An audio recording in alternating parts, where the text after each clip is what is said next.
দুটির চিকিৎসা সম্ভব হচ্ছে না। মৃত্যুর প্রহর গুনছে বরগুনার আমতলী উপজেলার হলদিয়া গ্রামের হাবিব মুসল্লি ও ফেরদৌসী দম্পতির দুই সন্তান। ডুসেইন মাসকুলার ডিস্ট্রফি নামের এই মরণ ব্যাধি 1 বছর আগেও কেড়ে নিয়েছে তাদের বড় ছেলেকে। সন্তানদের নিশ্চিত মৃত্যু জেনে তাই দিশেহারা এ পরিবার। আমার এক ছেলে মারা গেছে, আর এক ছেলে ওইখানে, আর এক ছেলে উঠতে উঠতে অনেক কষ্ট হয়। টাকা পয়সার পাইনি আমি চিকিৎসা করাইতে পারতে আসিনি।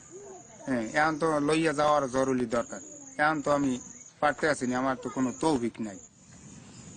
বিত্তবান এবং সরকারি বেসরকারি পর্যায়ে উদ্যোগ নিয়ে শিশু দুটিকে উন্নত চিকিৎসা সহ পুনর্বাসনের জন্য এগিয়ে আসার আহ্বান স্থানীয়দের।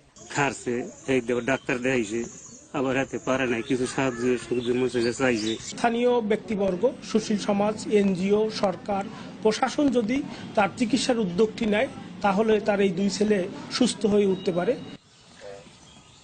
চিকিৎসকরা বলছেন উন্নত চিকিৎসা পেলে ভালোভাবে কিছুদিন বেঁচে থাকা সম্ভব, তবে বংশগত হওয়ায় এই বিরল রোগের মৃত্যু নিশ্চিত। ওই জায়গায় ওর কোনো চিকিৎসা নাই, তবে সাপোর্টিভ থেরাপি হিসেবে তাকে যদি একটু উন্নত মানের খাবার দেওয়া যায়, যদি জীবনযাত্রার মান একটু বাড়ানো যায়, তাহলে হয়তো জীবনটা আর একটু বেশি দিন থাকবে। জিনের মাধ্যমে ছড়ানো মরণ ব্যাধি রোগটির প্রাদুর্ভাব হয় 7 থেকে 8 বছর বয়সে। 15 থেকে 18 বছর বয়সেই যার পরিণতি মৃত্যু। তারপরও সন্তানদের বাঁচানোর আকুতি বরগুনার হাবিব মুসল্লি ও ফেরদৌসী দম্পতির। Desk report, channel 24।